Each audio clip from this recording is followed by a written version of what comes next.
So guys, जैसा कि हमने पिछले एपिसोड में देखा कि आओचेन डोमेन में अस्मोडियस से लड़ नहीं पा रहा होता, पर उसे पता चल चुका था कि वो स्टेट ऑफ माइंड का इस्तेमाल कर रहा है। आओचेन ने भी जल्दी अपने हार्ट से स्वॉर्ड एनर्जी का इस्तेमाल करना सीख लिया और एक पावरफुल स्लेश से उसने अस्मोडियस को मार डाला था। फिर वो सभी ड्वानी को लेकर इटर्निटी टावर में आए। उन्हें पता चला कि डीमन वापस से स्नेक डीमन गॉड पिलर को रिबिल्ड करने की कोशिश कर रहे हैं और यांग वेन और उसके साथियों को 25 डीमन पिलर गॉड ने पकड़ा हुआ है। अब वो सभी डीमन इलाके में जाने के लिए तैयार थे ताकि अपने साथियों को बचा पाए और डीमंस को स्नेक पिलर को बनाने से रोक सके। अब आओचेन अपने साथियों के साथ डीमन इलाके में आ चुका होता है। वो उससे बेस की तरफ बढ़ रहे होते हैं जहाँ डीमन स्नेक टावर को रिबिल्ड कर रहे हैं। वो रास्ते में मौजूद सभी डीमन को मारने लगते हैं। एक डीमन हॉर्न बजाकर अपने साथियों को सिग्नल पहुँचाने की कोशिश करता है, पर जियांग उसे मार देता है। आओचेन ने एक प्लान बनाया था क्योंकि उसके पास डुआनी की जानकारी और माइडू की स्किल थी, जिससे वो मोल्टन कोर का ठिकाना पता कर सकते हैं। वो जगह डीमन मास्टर एरिया के पास थी। उन्होंने रास्ते में आने वाले सभी डीमंस का खात्मा कर दिया था और अब आओचेन अपने सभी साथियों को इटर्निटी टावर में भेज देता है ताकि अपनी ऊर्जा को वापस से रिकवर कर पाए और वो खुद शेनिन, माइडू और चेनिन के साथ डेमोनिक टेरिटरी में आगे बढ़ना जारी रखता है। वो डेमोनिक हिंटरलैंड के हिडन आउटपोस्ट पर पहुंचते हैं जहां माइडू को पहाड़ के एक आगे बहुत बड़ी मात्रा में मोल्टन कोर एनर्जी महसूस हो रही थी। वो जल्दी से उस जगह पर जाकर देखते हैं। वहां पहाड़ के बीच में एक बहुत ही बड़ा डीमन पैलेस मौजूद होता है, जिसे देखकर वो हैरान होते हैं। किसी ने कभी नहीं सोचा होगा कि आखिर माउंटेन के अंदर डीमन इतना बड़ा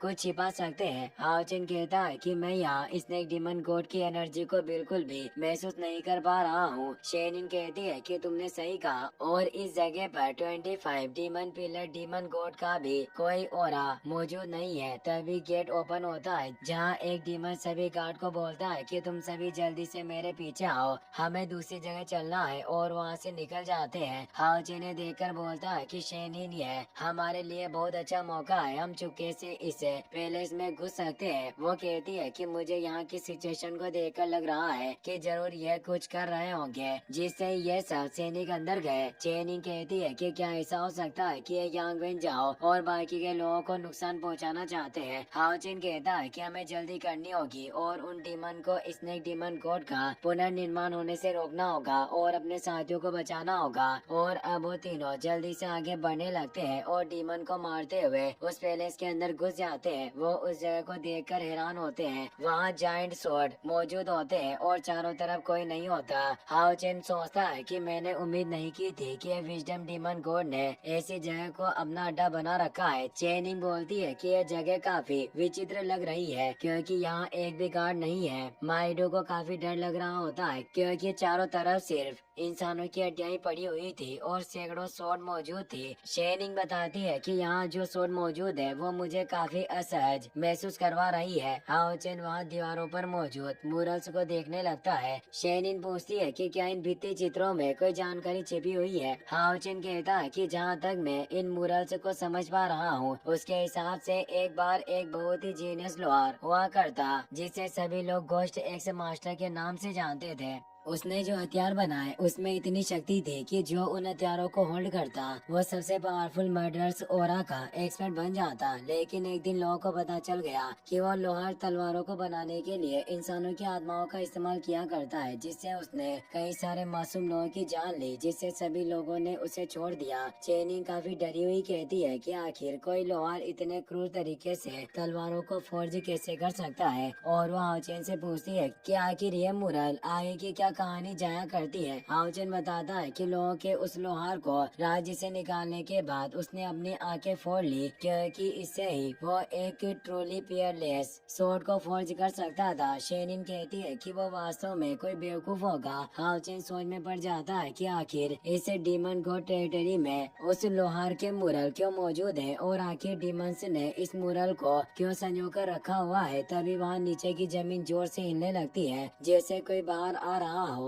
वो हुआंगी होता है जिसके पास अर्थ एलिमेंटल फर्नेस थी, जिसकी मदद से वो बाहर आ पाया होता है। पर वो इतना ज्यादा जख्मी होता है कि वो बेहोश हो जाता है। हाओ चेन तेजी से उसके पास जाता है और पूछता है कि तुम आखिर यहाँ कैसे आए। वो हाओ चेन को देखकर काफी खुश होता है। वो कहता है कि मेरे साथियों को बचा लो। ये कहते ही वो बेहोश हो जाता है। हाओ चेन उसे लेकर इटर्निटी टावर में आ जाता है। लिन उसे ठीक करने की कोशिश करने लगता है, पर उसकी हालत काफी खराब होती है। लिन कहता है कि भले ये ठीक हो जाए, पर अब मुझे डर है कि यह कभी बैटलफील्ड में जाने के लायक नहीं बचेगा। हाओ चेन को पुरानी बातें याद आती है, जब कंपटीशन के दौरान वो वांगी से लड़ने वाला था, पर उससे पहले उसने हाओ चेन की शील्ड को ठीक करने में मदद की थी, जबकि वो इसे खुद हार सकता था। इससे हाओ चेन को उस वक्त ही एहसास हो गया कि वो एक बहुत ही अच्छा इंसान है। वो लिन से कहता है कि तुम्हें कुछ भी करके इसे ठीक करना होगा। लिन उसे एक स्पेशल पिल खिलाता है, जिससे अब वांगी को होश आ जाता है। चेनिंग उससे पूछती है कि तुम्हारी हालत कैसी है और यांग वेन जाओ और उसके दोस्तों का क्या हुआ। वो बताता है कि मैं ठीक हूँ, पर तुम्हें मेरे लीडर और बाकी सभी के बचाव में जाना होगा, क्योंकि उन सभी को 4 अलग अलग जगहों पर कैद करके रखा हुआ है, जहाँ उन्हें प्रताड़ित किया जा रहा है। क्योंकि 25 डीमन पिलर गॉड ने एक डिसीजन लिया है और वो हमारे लीडर के ब्लड से स्नेक डीमन पिलर को फिर से रीमेक करना चाहता है। उस वक्त मैं घायल हो चुका था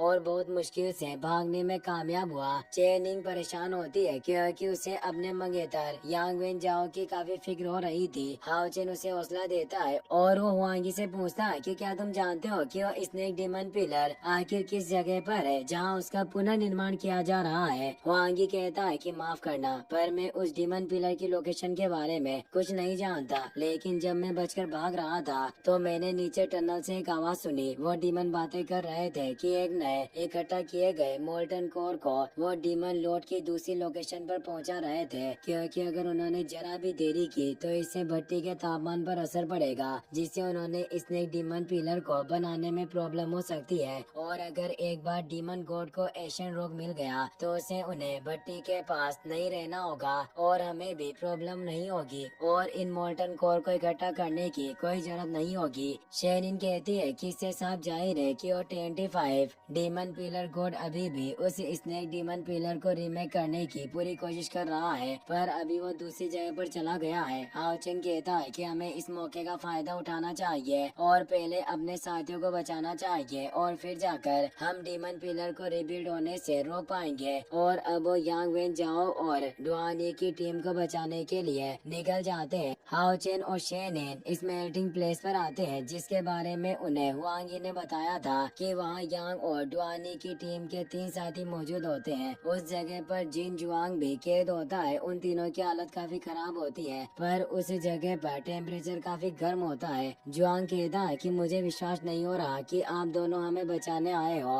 अब वो उन तीनों को बचाकर नीचे ले आते हैं। शेनिन उनकी बॉडी को चेक करके बताती है कि इनका शरीर काफी गर्म है और उनकी बॉडी में मौजूद सभी मेरिडियंस बुरी तरीके से जल गए हैं और इनकी स्विचल पावर भी पूरी तरीके से खत्म हो गई। इसीलिए हम और वक्त जाया नहीं कर सकते, वरना इनकी जान को बचाने में काफी प्रॉब्लम हो सकती है। हमें इन्हें इलाज के लिए तुरंत बाहर लेकर चलना चाहिए। हाओ चेन उसकी बात मान लेता है। जिन जुआन हाओ चेन को कुछ कहने की कोशिश करने लगता है, पर हाओ चेन उसे हौसला देते हुए कहता है कि तुम चिंता मत करो, हम तुम्हें तुरंत बाहर निकाल लेंगे। वो कहता है कि यहाँ पर एक मॉन्स्टर मौजूद है। तभी लावे में से वो मॉन्स्टर बाहर आने लगता है, जो एक नोवे लेवल का फायर ट्रोल होता है। वो गुस्से में कहता है कि यहाँ आखिर कौन है जो मेरे द्वारा गार्ड की जाने वाली जगह में घुसने की हिम्मत कर रहा है। हाओ चेन और शेनिन उस पर अटैक करने के लिए जाने लगते हैं, पर वो अपने फायर बॉल से उन पर अटैक करता है। हाओ चेन शील्ड की मदद से उस अटैक को रोक लेता है, लेकिन वो फायर ट्रोल और ज्यादा मात्रा में उन पर फायर बॉल से अटैक करने लग जाता है। शेनिन अब तेजी से आगे बढ़ते हैं और अपनी फुल स्पीड में टेलीपोर्ट होती हुई उस ट्रोल पर अटैक करने लगती है। हाओ चेन भी उस पर अटैक करता है, पर उसे कुछ नहीं होता। हाओ चेन कहता है कि इस जगह का टेम्परेचर और ज्यादा होता जा रहा है, इसीलिए हमें जल्दी जिन जियांग और बाकी सभी को बाहर निकालना होगा।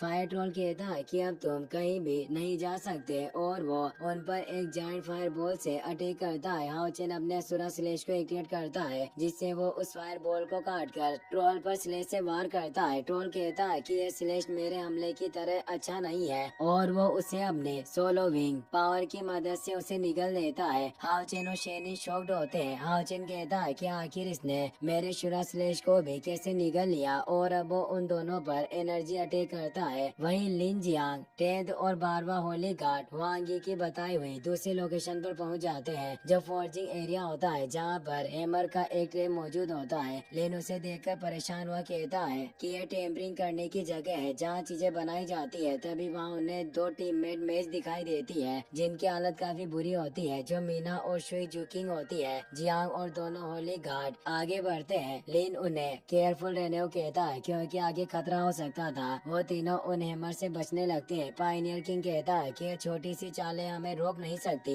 जियांग उन हैमर को नष्ट कर रहा होता है और वो लगातार तेजी से आगे बढ़ रहे थे, पर अब वहाँ मौजूद स्वॉर्ड ट्रैप एक्टिवेट हो जाते हैं, जिससे काफी सारी स्वॉर्ड उनकी तरफ बढ़ रही थी, जिससे वो सभी परेशान होते हैं। इसी के साथ ये एपिसोड यहीं पर खत्म हो जाता है।